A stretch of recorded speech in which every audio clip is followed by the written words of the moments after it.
Assalamualaikum warahmatullahi wabarakatuh. Bertemu lagi dengan saya Mang Amsi dari Syariah Saham. Pada video kali ini kita akan membahas lagi saham setelah beberapa video berikutnya mungkin saya sedang tidak membahas saham.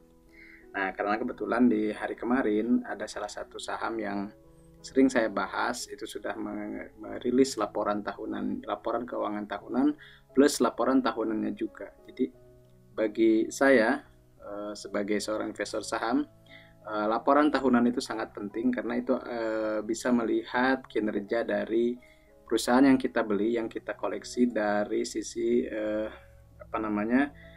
keuangannya, kegiatannya, kemudian juga sisi lainnya. Seperti biasa, terima kasih sudah subscribe, like, komen, dan mengaktifkan notifikasi. Dan bagi teman-teman nanti insya Allah saya sudah berjanji ya, kalau misalnya subscribernya lebih dari 5.000, saya akan buat sebuah video tentang saham-saham yang bebas utang gitu ya, bebas utang ke bank atau bebas utang bahkan sewa. Dari 430-an itu kita akan coba analisis ya. Nah, nanti jadi teman-teman boleh share ke teman-teman lain bahwa video ini atau channel ini hanya membahas tentang saham-saham syariah, dan silahkan bagikan jika dirasa bermanfaat. Oke, kita mulai. Dan sebelumnya terima kasih juga sudah follow Instagram Mang_Amsi dan Syariah Saham di Instagram. Dan seperti biasa juga saya ingin menegaskan bahwa presentasi ini hanya bersifat informasi, bukan rekomendasi beli atau jual. Silakan sesuaikan dengan profil risiko masing-masing.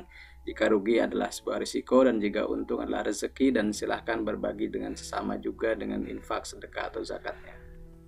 Oke, kita mulai ya. Jadi hari kemarin PTBA atau Bukit Asam ini sudah merilis laporan tahunan. Nah, saya suka dengan laporan tahunan emiten itu karena lebih berwarna, lebih infografis sifatnya gitu ya. Jadi bukan hanya sekedar teks saja gitu, tapi juga ada grafik-grafik, ada chart, ada perbandingan dengan kinerja di tahun sebelumnya. Itu yang tidak bisa kita dapatkan di laporan interim atau laporan keuangan tahunan atau laporan keuangan yang belum diaudit. Jadi ini hanya setahun sekali ya, ada laporan tahunan itu ketika sudah per Desember tahun sebelumnya. Nah, Bukit Asam ini termasuk perusahaan yang rajin atau yang tepat waktu dalam memberikan laporan, dan itu menjadi salah satu nilai tambah lah bagi kita sebagai investor ketika melihat perusahaannya tepat waktu merilis laporannya. Itu juga kan membuat kita lebih tenang gitu, karena kita tidak ragu lagi atau tidak misalnya bimbang kemudian juga menunggu-nunggu gimana sih kinerjanya. Jadi, dan yang saya ambil datanya adalah sumber primer. Kenapa? Karena langsung dari laporan perusahaannya, bukan dari media, bukan dari analis lain, bukan dari report dari yang lain, tapi kita ambil dari laporan langsung, laporan tahunan yang dirilis oleh perusahaan tersebut. Oke, dari sini kita bisa dapatkan misalnya di sini ya. Jadi kita dapatkan poin-poin penting begitu. Seperti produksinya di tahun kemarin sekitar 25 juta ton, kemudian transportasi 24 juta ton, dan penjualan 26,12 juta ton.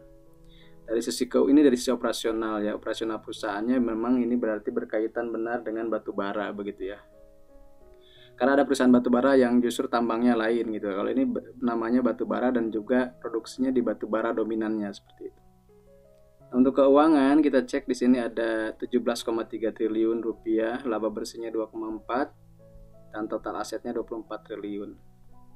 Perusahaan juga mempekerjakan sekitar 2.057 pegawai begitu ya. Dan seterusnya kita bisa melihat di sini misalnya pencapaian di 2020 mendapatkan sertifikasi ISO 37001, saya nggak tahu ini tentang apa ya, nanti dicek aja. Dan juga mendapatkan penghargaan sebagai Most Trusted Company, Best BUMN untuk ESG-nya, dan hasil asesmennya juga sangat baik ya, hampir 100 ya, 96,10. Kemudian juga top CSR, Corporate Social Responsibility, ini dengan program Kampung Iklim. Jadi meskipun bergerak di bidang batubara tapi tidak melupakan lingkungan dengan menggunakan ada CSR-nya begitu ya. Nah, sekarang kita lihat dari ikhtisar keuangannya dimulai dari laba rugi. Kita bisa lihat di sini pendapatannya memang turun ya. Misalnya di sini turun. Kemudian nanti juga ada penjelasan kenapa turunnya. Untuk bebannya juga turun sebenarnya karena mungkin ada efisiensi. Laba brutonya pastinya turun. Dan ini sebuah perusahaan yang normal ya. Kalau misalnya labanya penjualan turun, laba turun gitu. Bukan sebaliknya, penjualan turun, laba naik, itu pasti ada apa-apanya gitu. Nah, ini laba usaha juga turun. Ini akan berimbas kepada laba tahun berjalan juga turun. Kemudian yang paling penting bagi kita adalah ini, laba tahun berjalan yang direpresentasikan kepada pemilik entitas induk sekitar 2,4 triliun atau 2,39 triliun, dan hasilnya buat kita sekitar Rp213 per saham. Artinya dengan kita miliki 2000, katakan sekarang sahamnya 2.600, itu laba bersihnya sekitar 213 per saham. Jadi kalau misalnya 2.700 ya kalau tidak salah, itu berarti pernya sekitar 10 kali atau 11 kali. Nah, ini juga mengalami penurunan sebenarnya dari tahun-tahun sebelumnya. Ini tahun 2019, 2018, 2017, tapi sedikit naik dari 2016 begitu ya. Nah, dari sisi aset kita tahu juga ada penurunan begitu. Aset lancarnya maksud saya, kasnya turun. Aset lancar turun, kemudian aset tidak lancar malah naik. Nah, ini mungkin ada apa nih, kita bisa cek di sini. Aset tetapnya bertambah ya. Aset tetap bertambah, investasi juga bertambah yang ini. Alhasil jumlah asetnya menyusut sekitar 2 triliunan. Kemudian utangnya juga berkurang dan ekuitasnya juga sedikit turun ya. Nah, kita bisa cek juga rasio-rasionya, misalnya ini adalah GPM ya. 26 cukup bagus, OPM 14, NPM 13,78. Oh, bukan ini. Oh ya, benar-benar NPM ya. Kemudian kalau ini ROA gitu ya. Ini ROI-nya. Kalau ini lebih ke apa nah ini? Oh, ini current ya, apa namanya? Cash ratio ya, cash ratio. Ini current ratio cukup baik, di atas 1. Ini juga di atas 1, kasnya masih bagus. Ini utangnya berarti hanya sekitar 0,3 ya, 0,3 dari aset. Dan terhadap modal cuma 0,4. Jadi ini sangat sehat. Solvabilitas, ini solvabilitasnya. Kalau dari sini kita cek, ini solvabilitas, ini likuiditas, dan ini profitabilitas. Jadi ini profitabilitas, ini likuiditas, dan ini solvabilitas. Secara umum rasio-rasio keuangannya sangat sehat kalau menurut saya ya. Kemudian juga dari porsi pendapatan kita bisa cek bahwa dari 2016 sampai 2020 pendapatannya masih dominan batu bara ya, meskipun kemarin ya masih dominan batu bara ya. Kita cek misalnya batu bara yang warna apa ini, warna magenta ini ya, atau warna magenta ya, dibandingkan dengan yang warna Tosca ini kan masih dominan gitu. Misalnya kalau 2020 dari 17,3 triliun itu 17 triliunnya adalah batu bara. Jadi ini benar-benar perusahaan batu bara ya. Kita cek juga laba brutonya memang mengalami penurunan. Nanti kita lihat kenapa bisa turun. Kemudian laba bersihnya juga turun. Nah, ini yang paling penting adalah rasio gizi-gizinya sangat bagus ya. Ratingnya juga A begitu. Itu yang kualitatifnya, teman-teman. Nah, ini dari sisi harga saham. Harga sahamnya memang mengalami penurunan ya. Kalau ini belum stock split kayaknya, atau sudah ya? Kayaknya belum stock split. Jadi harga saham tertingginya di tahun kemarin itu 3.170, terendahnya 1.485. Ini mungkin ketika Covid nih, ketika 5 Maret ya kayaknya. Ini harga penutupannya 2.800, PBV-nya 1,86, dan PER-nya di harga terakhir itu sekitar 13 kali. Dan ini mungkin dalam 5 tahun terakhir PER paling mahal ya, seperti itu. Ini juga ada ringkasan perdagangannya ya. Market cap-nya sekitar 25 triliun sampai 33 triliun.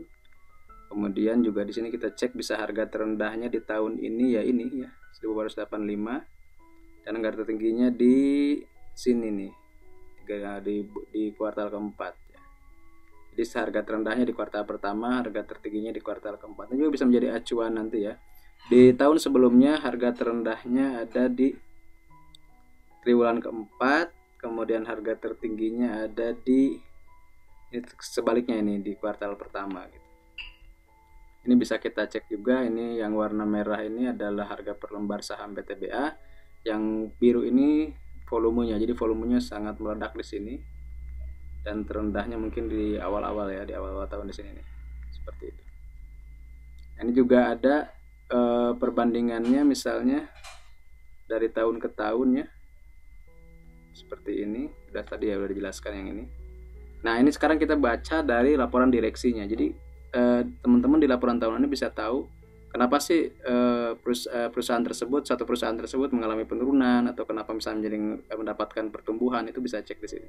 Dimulai dari yang makro, misalnya PDB gitu ya, kemudian minus ya, PDB-nya minus, kemudian juga kebijakan suku bunganya. Ini kan makro semua, menurunkan suku bunga dari 5 ke 3,75, kemudian juga inflasinya berapa ya. Nah, baru masuk ke industrinya gitu. Ternyata karena ada pandemi Covid itu ada dampak signifikan terhadap pergerakan harga komoditas batu bara, terutama penurunan di sini nih kita kelihatan. Di tahun 2020 itu 60,45 per ton ya untuk batu bara Newcastle, dan ICI3 itu 43,11. Nah, penurunannya adalah sekitar 22% dan 14% dibanding dengan tahun sebelumnya di 78 dan 50 per ton, $50 per ton. Jadi kita tahu turun ini karena memang turun juga harga acuan batu baranya. Nah, kemudian perbandingan antara target dan realisasi. Nah, meskipun menghadapi tantangan, nah ini saya garis bawahi di sini. Jadi meskipun sedang ada pandemi, tapi produksi tetap jalan, gitu ya. Meskipun realisasinya turun, gitu, dan sedikit di bawah target. Ya, jadi targetnya 25 juta ton, dapatnya 24,8 ton. Tapi untuk penjualan justru melampaui target, karena targetnya cuma 24,8 juta ton, tapi terjualnya 26,12 juta. Jadi dari target melampaui, tapi dari tahun sebelumnya turun. Nah, itu bisa kita tahu dari laporan direksi.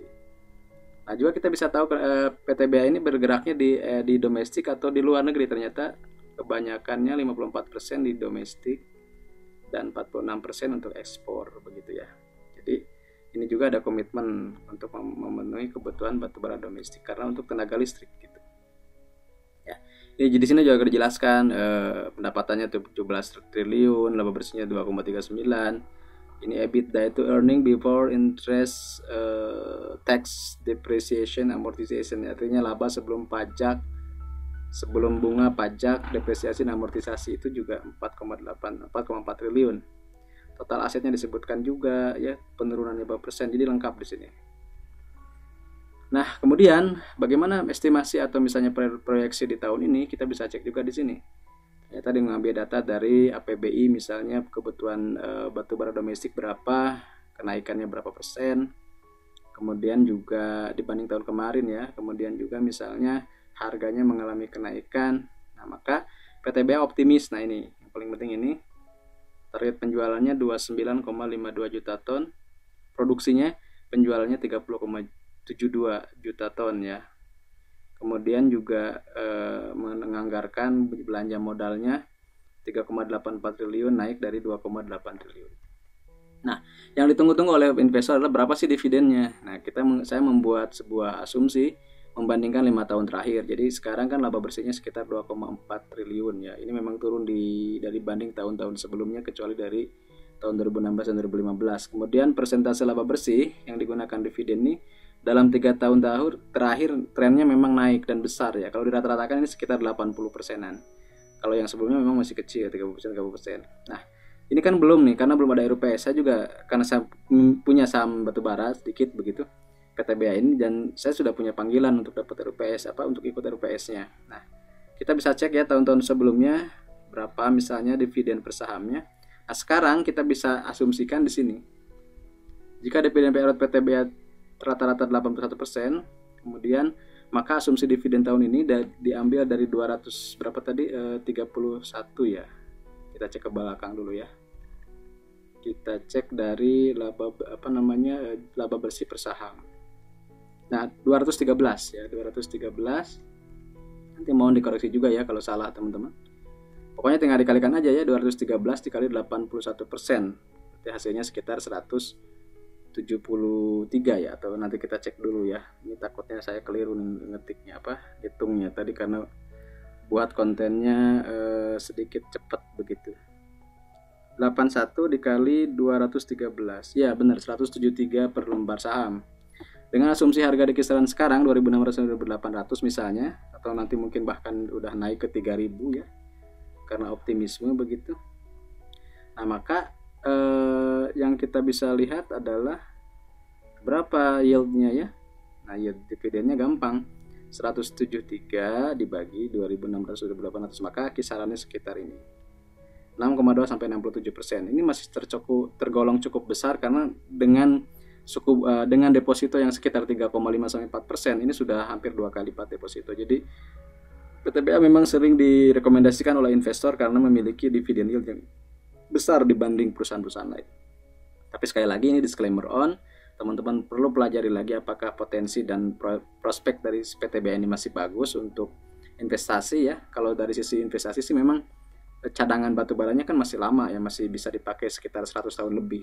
Tapi mungkin nanti lihat harga batubara trennya seperti apa. Tapi saya lihat kemarin harga sahamnya pun sudah naik ya, sudah naik lumayan di hari Jumat kemarin. Tapi itu tidak menjadi jaminan akan naik terus. Jadi tetap lakukan analisis sendiri. Jangan pernah percaya dengan siapapun termasuk saya. Karena yang paling penting adalah transaksi ada di tangan teman-teman semuanya. Silahkan pastikan bahwa yang dipilih atau yang dibeli itu sesuai dengan risiko masing-masing ya. Terima kasih, saya Mang Amsi dari Zenia Saham. Salam investasi amanah, berkah berlimpah. Semoga bermanfaat buat semuanya. Assalamualaikum warahmatullahi wabarakatuh.